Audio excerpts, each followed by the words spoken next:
প্রত্যেক ভূমিকম্পের সাথে সময় একটু একটু করে সংক্ষিপ্ত হয়। এটা রিসার্চ সায়েন্সের। কীভাবে? পৃথিবীর ভিতরে একটা জায়গা আছে যেটা উত্তপ্ত, লাভা, এখানে লাভা আছে। কারণ পৃথিবীর ভিতরটা কিন্তু গরম।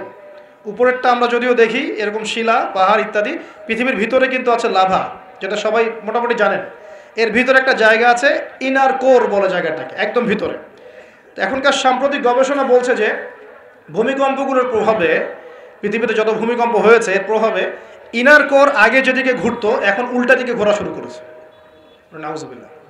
মনে রাখবেন, কিয়ামতের অন্যতম আলামত কিন্তু সূর্য পশ্চিম দিক থেকে উঠবে আর সময় সংক্ষিপ্ত হয়ে আসবে। নবীজি বলেছেন যে একটা বছর চলে যাবে একটা মাসের মতো, একটা মাস চলে যাবে একটা সপ্তাহের মতো, একটা সপ্তাহ যাবে একটা দিনের মতো, একটা দিন যাবে কেমন, নবী এটাও বলেছেন। নবীজি বলছেন একটা দিন যাবে একটা ঘন্টার মতো। মানে ঘন্টা মানে কি, যে ম্যাচের কাঠি জ্বালাতে যতক্ষণ সময় লাগে এতটুকু সময়ের মধ্যে মিনিট চলে যাবে। কিভাবে হবে এটা আল্লাহ ভালো জানেন। আপনাদেরকে নিউজ দেয়, চায়নাকে নাম তো শুনেছেন। চায়না একটা বাঁধ নির্মাণ করেছে, কৃত্রিম বাঁধ। ওর দেশে একটা কৃত্রিম বাঁধ নির্মাণ করেছে। এটা এত শক্তিশালী বাঁধ, ওখানে এত রড, সিমেন্ট আর এই ম্যাটেরিয়ালস ইউজ করা হয়েছে, যেটা এই পাকিস্তান, তারপরে ইন্দোনেশিয়া, হ্যাঁ, বাংলাদেশ, এই যে দেশগুলো আছে, এই পুরো দেশটাকে, এই পুরো দেশের একটা বড় অংশকে এই কংক্রিটের নিচে ঢেকে ফেলা সম্ভব। এত বেশি কংক্রিট এখানে ইউজ করা হয়েছে, চায়না ইউজ করেছে, ওরা ইউজ করেছে। এবং বিশাল একটা পানির ফ্লো তারা সৃষ্টি করেছে, কৃত্রিম, এটা কিন্তু ম্যানমেড। তো আমি গতকাল রিসার্চ করতে গিয়ে দেখলাম যে তারা বলছে এই বাঁধটা নির্মাণ করার কারণে পৃথিবীর আহ্নিক গতির মধ্যে একটা পরিবর্তন চলে আসছে। মানুষের হাতের কামাই দেখেন। আর এখানে কিন্তু হাদিসে এটাও বলা হচ্ছে যে পৃথিবীর প্রথম দিনটা হবে এক বছরের সমান লম্বা। কে জানে, হয়তো বা এমন কিছু হবে মহাবিশ্বে যে পৃথিবীর আহ্নিক গতিটার মধ্যে কোনো পরিবর্তন হবে, ঘূর্ণনে কোনো পরিবর্তন দেখা দিবে, হয়তো বা, আল্লাহ ভালো জানে। তা আমি বিশ্বাস করি এটা হবে, কিন্তু আমি বলি না কারণে যে মানুষ বলবে যে আপনি এত স্পেসিফিকলি কেমন করে বলতে পারেন। তা আমার বিশ্বাস এরকম কিছু একটা হবে, মহাবিশ্বে এমন কিছু একটা হবে যাতে এই পৃথিবীর গতির মধ্যে একটা পরিবর্তন আসবে। না হলে একদিন কেমন করে এক বছরের সমান হতে পারে। সাহাবীরা প্রশ্ন করলেন, ইয়া রাসূলুল্লাহ, আমরা তখন নামাজ কেমন করে পড়বো? নবীজি বললেন, অনুমান করে পড়ে নিবে, তোমরা এস্টিমেট করে অনুমান করে পড়ে নিবে যে কতটুকু সময় পর পর ওয়াক্ত হচ্ছে। তার মানে সাহাবীরা নামাজে তখনও সচেতন ছিলেন। তারপর দেখেন, ওয়ায়াতাকারাবু জামান, নবীজি এটাও বলছেন দ্বিতীয় দিনটা হবে এক মাসের সমান, আর তৃতীয় দিনটা হবে এক সপ্তাহের সমান, বাকি দিনগুলো হবে তোমাদের দিনের মতোই। এটা হবে, বিশ্ববাসী দেখবে এগুলা। বিশ্বের সামনে ভয়ঙ্কর কিছু ঘটনা ঘটা এখনো বাকি আছে। বিশ্বটা এমন থাকবে না, এখন যা দেখছেন সব এমন থাকবে না। নবীজি বলছেন জ্ঞান উঠে যাবে যখন, এটা উঠে যাচ্ছে দিন দিন। মানুষকে এখন শেখানো হচ্ছে মানুষ বানর থেকে সৃষ্টি হয়েছে। এগুলো জ্ঞান। ইসলামের জাজল্যমান ইতিহাসগুলোকে মানুষ ভুলে যাচ্ছে, এগুলো জ্ঞান। শেখানো হচ্ছে মানুষকে যে পর্দা এগুলো কুসংস্কার, পর্দা কি কুসংস্কার, এগুলো জ্ঞান। জ্ঞান কাকে বলে? ওয়ুকবাদুল ইলম, মানে জ্ঞান উঠে যাচ্ছে, কবজ করে নেওয়া হচ্ছে। আর দেখেন আরেকটা হাদিস আসছে, আল্লাহ পাক কিন্তু কোরআন হাদিসকে তুলে নেবেন না। একটা হাদিস আসছে, আল্লাহ পাক কোরআন হাদিসকে তুলে নেবেন না, কিন্তু আলেমদের মৃত্যু হবে বেশি বেশি। আলেমদের জান কবজ করার মধ্য দিয়ে আল্লাহ পাক জ্ঞান উঠিয়ে নেবেন। একটু দেখেন না কয়জন আলেম আছে মাঠে, দেখেন তো কয়জন আলেম তো অনেকেই আছে আলহামদুলিল্লাহ, কিন্তু বরেণ্য ওলামা যাদের কথা হাজার লক্ষ কোটি মানুষ শোনে, এমন আলেম কয়জন আছে দেখেন। আস্তে আস্তে প্রবীণ আলেমরা সব চলে যাচ্ছে। আর যে প্রজন্ম আমরা তৈরি করছি, এই প্রজন্মের কতজন এলম অর্জন করে ওই চ্যালেঞ্জ বুকে নিয়ে জাতিকে সংস্কারের জন্য নেমেছে দেখেন একটু। আমাদেরকে দুনিয়া পেয়ে বসেছে। আমাদের চিন্তা হচ্ছে মসজিদ ইমামতি নিয়ে একটা তারাবি পড়াবো, ইমামতি করবো, একটা মাদ্রাসার মুহতামিম হবো, এতটুকুই আমার চিন্তা স্বপ্ন। কেন? স্বপ্ন থাকতে হবে যে আমি আমার জ্ঞান দিয়ে উম্মাকে পরিবর্তন করবো ইনশাআল্লাহ, এবং আল্লাহর জমিনে আল্লাহর দিন প্রতিষ্ঠা করে ছাড়বো ইনশাআল্লাহ। এরকম চ্যালেঞ্জ নেওয়ার মানসিকতা আছে কয়জনের, খেয়াল করে দেখেন। আর হিউজ এই যুব সমাজ যারা জেনারেল লাইনে পড়ছে, তাদের মধ্যে কয়জন আলেম হচ্ছে একটু চিন্তা করেন। আর যারা দুই একজন উঠে আসার সুযোগ পাচ্ছে, তাদেরকে আবার মানুষ বুক ভরে রিসিভ করছে না, তারা হেল্প পাচ্ছে না, সহযোগিতা পাচ্ছে না, বরং হিংসার শিকার হচ্ছে, বিদ্বেষের শিকার হচ্ছে, আগ্রহ হারিয়ে ফেলছে।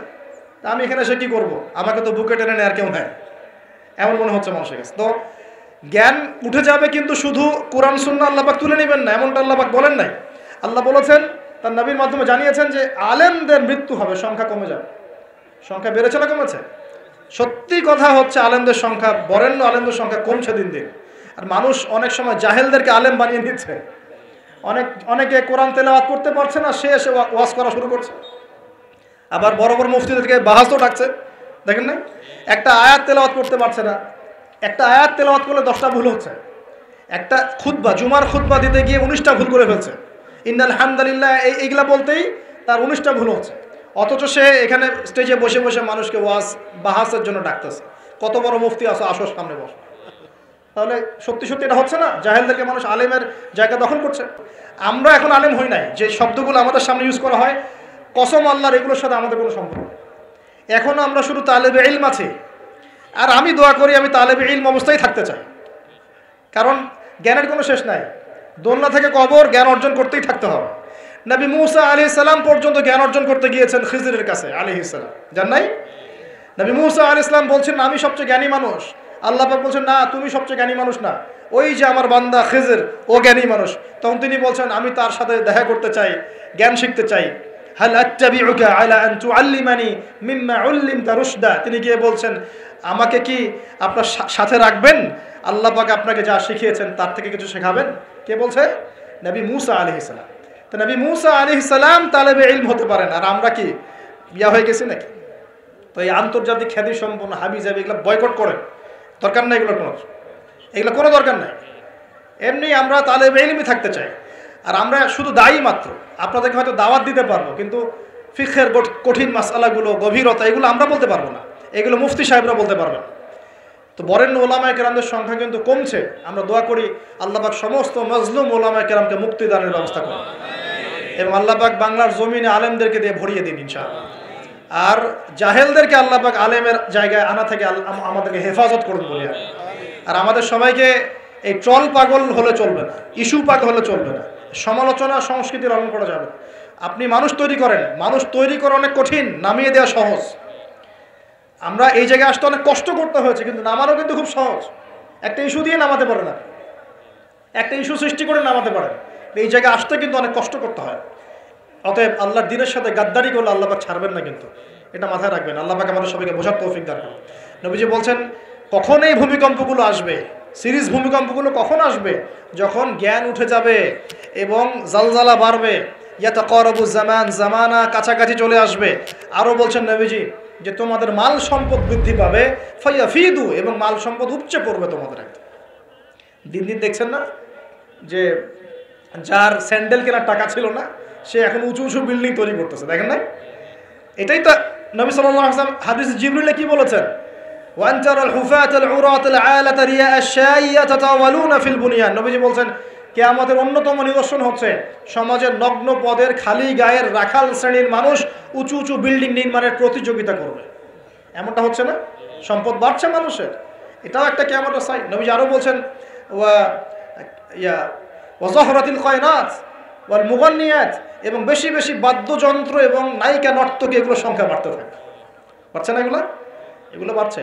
এই সময় নবী সাল্লাল্লাহু আলাইহি ওয়াসাল্লাম বলছেন যে এই জালজালাগুলো আসতে থাকবে। এটা একটা হাদিস। একটাতে আসছে যে নবী সাল্লাল্লাহু আলাইহি ওয়াসাল্লাম বলছেন লা ইয়াশরাবান্না নাস মিন হাযিহিল উম্মাহ আল খামর। আমার উম্মতের মধ্যে কিছু মানুষ মাদকদ্রব্য পান করবে, সবাই না, কিছু মানুষ মাদকদ্রব্য পান করবে। ওয়া ইউসাম্মুনাহা বিগাইরি ইসমিহা, এবং সেই মাদকের নাম তারা পরিবর্তন করে খাবে। খাচ্ছে না মানুষ এখন? মদকে মদ বলছে না। এই যে তোমরা টাইগার খাও কেন, স্পিড খাও কেন, এগুলোর মধ্যে অ্যালকোহল নাই? দিব্যি বাচ্চাদেরকে এগুলো খাওয়াচ্ছে অনেকে, দেখা যায়। আপনারা কি পাগল হয়ে গেছেন নাকি? এগুলোর মধ্যে এমন ক্ষতিকর উপাদান আছে যেগুলো দিয়ে মানুষের কিডনি ড্যামেজ হয়ে যায়। দিব্যি রোজার মাসে রমজান রোজা খুলেই একেবারে সিগারেট হাতে নিয়ে একদম এগুলো খাওয়া শুরু করত। এগুলোর মধ্যে মাদকদ্রব্য আছে। যে পানীয়র মধ্যে যার্রা পরিমাণ মাদকদ্রব্য থাকবে সেটাও মাদক, মনে রাখবেন। স্মোক করো, স্মোকটাকে অনেকে মাদক মনে করে না, তাই না? স্মোকিংটাকে অনেকে মাদক মনে করে না, মনে করে মাকরু মনে হয়। মাকরু মানে কি? মাকরু মানে কি ভালো? মাকরু মানে কি? মাকরু মানে কি? কোরআনে সূরা বানু ইসরাইল খুলে দেখেন, বড় বড় কিছু পাপের কথা মেনশন করে আল্লাহ পাক বলছেন এই পাপগুলো ছেড়ে দাও, এই পাপগুলো আল্লাহর কাছে মাকরু, এই পাপগুলো আল্লাহর কাছে অপছন্দের পাপ। এটা কি মাকরু মানে কি জায়েজ করে নেওয়া? সিগারেট খাওয়া বন্ধ করেন, ওয়াদা করেন আমার সাথে যে আজকে থেকে কোনোদিন সিগারেটে হাত দিবেন ইনশাআল্লাহ। কোনো প্রকার এইসব টাইগার মাইগার স্পিড খাবেন না, এসব এসব ভালো জিনিস না, ভালো কিছু খান না, ভালো কিছু খান। আর অনেকে দেখা যায় যে জর্দা খাওয়া শুরু করেছে, কেন? এটা কি সুন্নত নাকি? কি দরকার আছে ভাই? এতটুকু খাইলে হয়তো নেশা হয় না বুঝলাম, এতগুলো জর্দা একবারে খান দেখি, খাওয়া যাবে? খামরের মূলনীতি কি? যার বেশি খেলে নেশা হয় তার অল্প খাওয়া হারাম। মনে করেন এখানে যতটুকু পানি আছে, এতটুকু এতটুকু খেলে, এতটুকু মাদক খেলে কারো নেশা হচ্ছে না, কিন্তু এতটুকু খেলে নেশা হচ্ছে। তার মানে কি এতটুকু খাওয়া জায়েজ, এতটুকু খাওয়া হারাম, নাকি পুরোটাই হারাম? এটা বোঝার জন্য কি মুফতি হওয়ার দরকার আছে? আপনি বুঝতে পারছেন? অতএব এই যাবতীয় মাদক দ্রব্য থেকে দূরে থাকতে হবে, না হলে ভূমিকম্প আসবে। কিন্তু ভূমিকম্প আসবে। আর মাদক দ্রব্য নিয়ন্ত্রণ অধিদপ্তর দিয়ে শুধু মাদক নিয়ন্ত্রণ করা যাবে না, মানুষের ঈমান আকীদার পরিবর্তন দরকার। মানুষের মধ্যে আল্লাহর ভীতি জাগ্রত করতে হবে, তাহলে মানুষ অটোমেটিক মাদক ছেড়ে দেবে ইনশাআল্লাহ।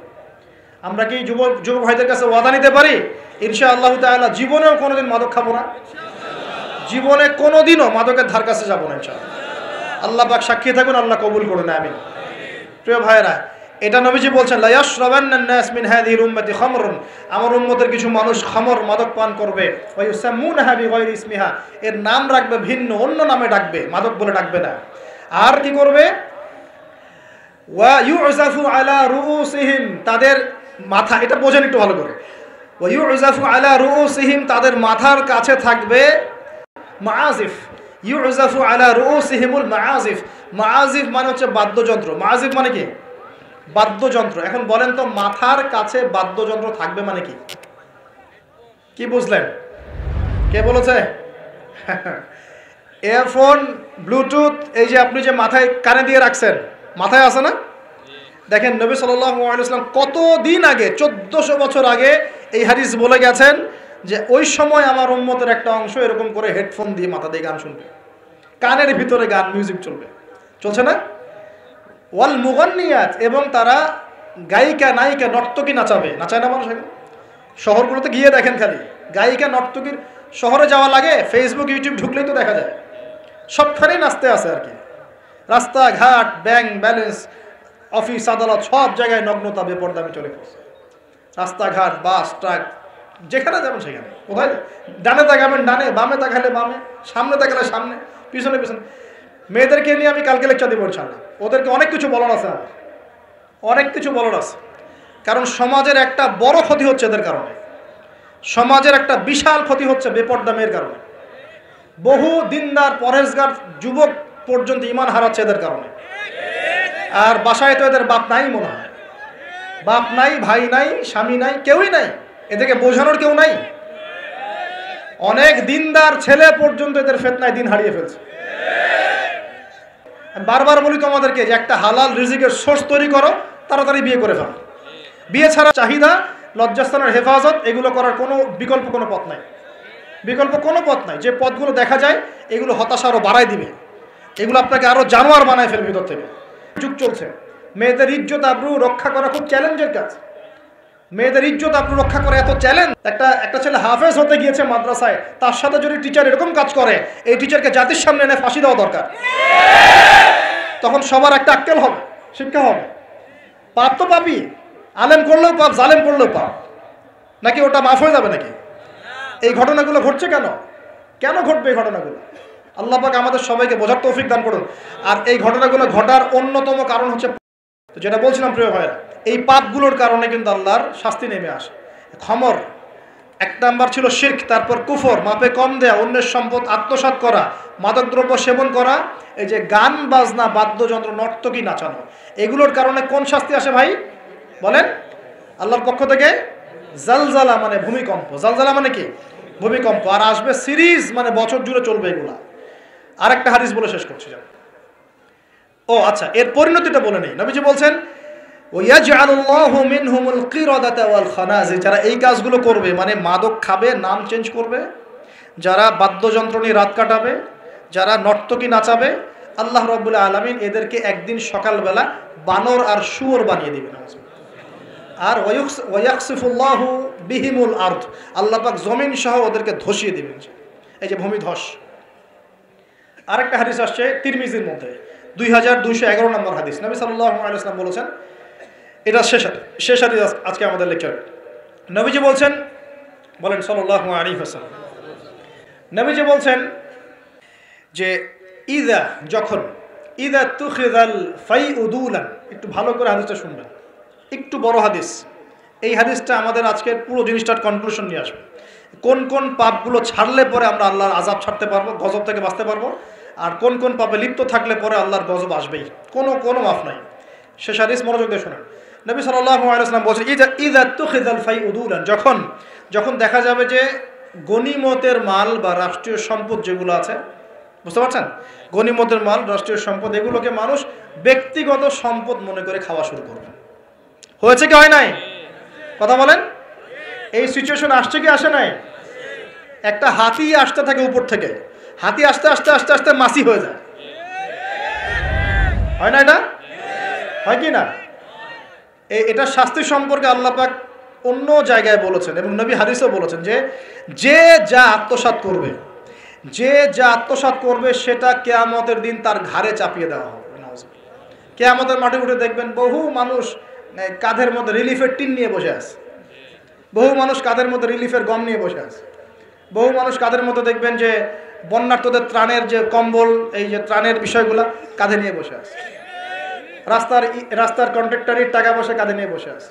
বহু মানুষ এই কাজ করবে, এটা হবেই। নবীজি বলেছেন যে যা আত্মসাৎ করবে। নবীজি হাদিসে বলেছেন কেউ গরু নিয়ে থাকবে, গরু, কেউ ছাগল নিয়ে থাকবে, ছাগল। বিশ্বাস করছেন না? হাদিসে গরু ছাগল কথাই আসছে, যে কেউ দেখা যাবে গাদের মধ্যে গরু নিয়ে আছে, কেউ উট নিয়ে আছে, কেউ ছাগল নিয়ে আছে। নবীজি বলছেন তোমরা পরকালের ওই দিন আসার আগেই যার যার হক তাকে দিয়ে দাও, দিয়ে বেঁচে যাও। যার যার হক তাকে বুঝাই দিয়ে বেঁচে যাও, বলো খালাস, যার যার হক তাকে দিয়ে দিলাম, যাও বাবা। ইদা তুখিযাল ফাইউদুলান, যখন এরকম গনিমতের মালকে ব্যক্তিগত সম্পদ রূপে ব্যবহার করা হবে।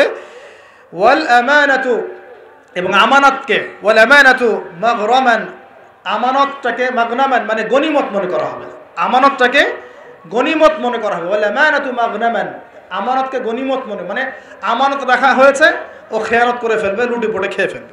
এটা হচ্ছে কি না? সবচেয়ে সেরা আমানত আমাদেরকে আল্লাহ দিয়েছেন ইসলাম, আমরা সেই ইসলামের সাথে খেয়ানত করছি কিনা বুঝতে পারছেন না? একজন আলেমকে আল্লাহ পাক আমানত দিয়েছেন দ্বীনের জ্ঞান, সে জ্ঞানের সাথে খেয়ানত করছে কিনা? একজন ক্ষমতাসীনকে আল্লাহ পাক দিয়েছেন ক্ষমতা, সে ক্ষমতা দিয়ে খেয়ানত করছে কিনা? একজন পরিবারের কর্তাকে আল্লাহ পাক পরিবার দিয়েছেন, সে পরিবারের মধ্যে খেয়ানত করছে কিনা? সবাই সবার জায়গাতেই খেয়ানত করছে। আল্লাহ পাক আমাদেরকে বোঝার তৌফিক দান করুন। 3 নম্বর নবীজি বলছেন ওয়াজ যাকাতু মাগরামান, যখন যাকাতটাকে মানুষ বোঝা মনে করা শুরু করে। যাকাত দিতে চায় না মানুষ, যাকাত নাম শুনলেই দৌড় দেয় পিছন থেকে, যাকাত দিতে চায় না, নামাজ পড়ে যাকাত দিতে চায় না। আল্লাহ পাক আমাদের সবাইকে যাকাত দেওয়ার তৌফিক দান করুন। ওয়া তুউল্লিমা লিগাইরিদ দ্বীন, এটা চমৎকার। নবীজি বলছেন যে যখন ধর্ম বিবর্জিত শিক্ষা চালু হবে, বুঝতে পারেন না? ধর্ম আলাদা, শিক্ষা আলাদা চালু হয়েছে কি হয় নাই? সারা বিশ্বে হয়েছে কি হয় নাই? ধর্ম আলাদা, শিক্ষা আলাদা। ধর্ম বিবর্জিত শিক্ষা যখন চালু হবে, এবং এবার শোনেন, নবীজি বলছেন ওয়া আতাআর রাজুলু ইমরাতাহ, একজন পরিবারের কর্তা তার স্ত্রীর আনুগত্য করবে। ফ্যামিলিস্ট রেভলিউশন মানে স্ত্রীর আনুগত্য করবে পুরুষ, স্ত্রীর আঁচল ধরে বসে থাকবে পুরুষ।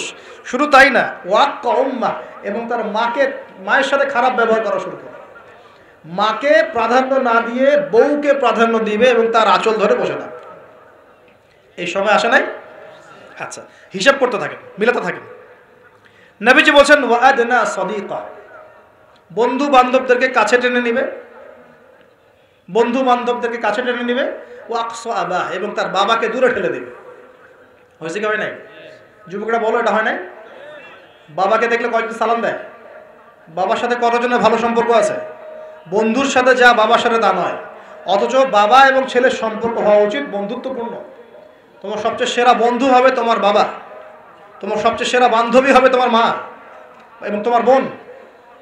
মায়ের সাথে ছেলের সম্পর্ক দূরত্ব, বাবার সাথে ছেলের সম্পর্ক দূরত্ব, এগুলো হচ্ছে না? এটা নবীজি বলেছেন। আর বলছেন, এবার শোনেন, ওয়াজহরাতিল আসওয়াতু ফিল মাসাজিদ, মসজিদগুলোর মধ্যে হট্টগোল শোরগোল বেড়ে যাবে। বাড়ে নাই? মসজিদ এখন হই হুল্লা হয় না? মসজিদের মধ্যে হকি স্টিক নিয়ে মারামারি হয়েছে, আমি নিজে দেখেছি। দুই দল কমিটি আধিপত্য বিস্তারকে নিয়ে একদম হকিস্টিক নিয়ে আসছে মসজিদে মারার জন্য। এরকমও হয়েছে। আরও অনেক জঘন্য ঘটনা ঘটে, আল্লাহ মাফ করুক। তারপর নবীজি বলছেন ওয়াসাদা কবিলুহু ফাসিকুহুম, একটা কবিলা বা একটা গোত্রের নেতৃত্ব দিবে একজন ফাসিক ব্যক্তি। এমন হচ্ছে কি হচ্ছে না? হচ্ছে। ওয়াসাদা কবিলুহু ফাসিকুহুম, তাদের মধ্যে যে ফাসিক সে দিবে নেতৃত্ব। নাউযুবিল্লাহ। নবীজি আরও বলছেন ওয়া কানা যাঈমুল কওমি আরযালাহুম, সমাজের সবচেয়ে নিম্ন শ্রেণীর মানুষ কওমের জিম্মাদার হয়ে যাবে। সুবহানাল্লাহ। নবীজি আরও বলছেন ওয়া উকরিমা রাজুল, একজন ব্যক্তিকে এই কারণে সম্মান করা হবে মাখাফাতা শাররি, তার ভয়ে তাকে সম্মান করা হবে। একজন ব্যক্তিকে তার ভয়ে, তার ক্ষমতার ভয়ে, তার টাকার ভয়ে, তার ক্ষমতার ভয়ে, তার জনবলের ভয়ে তাকে সম্মান করা হবে। এমনটা হচ্ছে না? হচ্ছে। নবীজি আরও বলছেন ওয়াজহরাতিল কায়নাত ওয়াল মুগান্নিয়াত, ওয়াজহরাতিল কায়নাত ওয়াল মাআজিফ, ওয়াজহরাতিল কায়নাত ওয়াল মাআজিফ, গায়িকা এবং বাদ্যযন্ত্রের প্রচলন বাড়তে থাকবে। গায়িকা বাদ্যযন্ত্র ব্যাপক হারে বাড়তে থাকবে। এবং ওয়াশুরিবাতিল খুমুর, এবং বেশি বেশি মাদকদ্রব্য সেবন করা হবে। ওয়ালাআনা আখিরি হাযিহিল উম্মাহ উলাহা, উম্মতের শেষ দিকের মানুষেরা প্রথম দিকের মানুষকে গালি দেওয়া শুরু করে। এই পাপগুলো যখন সমাজে দেখা যাবে, তখন তোমরা ফাল ইয়ারতাকিবু, এবার ধেয়ে আসবে, ইনদা যালিকা, তোমাদের দিকে ধেয়ে আসবে চারটা আযাব। কয়টা আযাব? চারটা। এক নাম্বার, নবীজি বলছেন রিহান হামরাআন, উত্তপ্ত গরম বাতাস তোমাদের দিকে ধেয়ে আসবে। এখনো কি এসেছে? আসবে। আমি রিসার্চ করেছি, এই নাসা এই গবেষণা শুরু করেছে, সূর্য থেকে এরকম ক্ষতিকর কিছু উত্তপ্ত বিকিরণ আসতেছে পৃথিবীর দিকে, এবং সামনে আসবে পৃথিবীর দিকে, দেখে নিন। নাসাও বলছে এটা আসবে, কারণ ওইখানে হিলিয়াম গ্যাসের বিস্ফোরণ হচ্ছে সূর্যের মধ্যে। ওখান থেকে এমন উত্তপ্ত কিছু আসবে যেটা পৃথিবীকে ধেয়ে নিয়ে আসবে একেবারে। আল্লাহ মাফ করুক। ওয়ারিহান হামরা, নবীজি বলেছেন গরম উত্তপ্ত বাতাস তোমাদেরকে চাপিয়ে দেওয়া হবে। ওয়া জালজালাতান, এবং এই যে ভূমিকম্প আল্লাহ চাপিয়ে দিবেন এই পাপগুলোর কারণে। আর কি হবে? ওয়া খাসফান, এবং ভূমি ধসে যাবে নিচে। ভূমি কি হবে? ধসে যাবে। আর বলছেন ওয়া মাসখান, এবং মানুষের চেহারা, সুরত, আকৃতি পরিবর্তন হয়ে যাবে। একটুকে বললাম যে বানর সুর হয়ে যাবে। আরও কিন্তু আকৃতি পরিবর্তনের আরও ব্যাখ্যা আছে। ছেলে এখন মেয়ে হয়ে যাচ্ছে, মেয়ে ছেলে হয়ে যাচ্ছে। দেখছেন না খবরগুলো বাড়ছে না? এটাও মাসখান, মানে আকৃতি পরিবর্তন হয়ে যাচ্ছে। আরেকটা হচ্ছে ওয়াকাযফান, এবং আসমান থেকে আল্লাহ পাথরের বৃষ্টি বর্ষণ করবেন। এই পাঁচটা শাস্তি তোমাদের কাছে ধেয়ে আসবে। কিভাবে? একটা তসবিহ দানা ছিঁড়ে দিলে যেভাবে টপ টপ করে সব পড়ে যায় পুঁথিগুলো, এত দ্রুত এই ফিতনাগুলো আসতে থাকবে। তাহলে ভাই কোন কোন পাপ শিখলাম?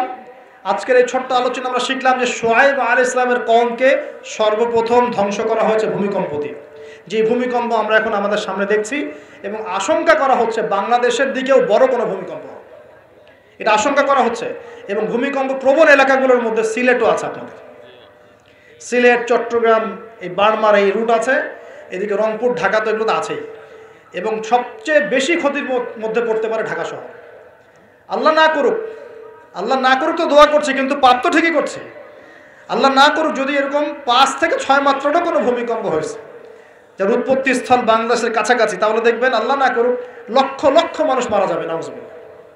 আল্লাহ আমাদেরকে হেফাজত করুক, আল্লাহ আমাদেরকে বাঁচাক। প্রিয় ভাইয়েরা, তবে আমরা শিখলাম শুআয়ব আলাইহিস সালামের কওম কোন কোন পাপ করেছিল যার কারণে এই আযাব আসছে। এক নাম্বার, শিরকের পাপ করছে। কি পাপ বলেন?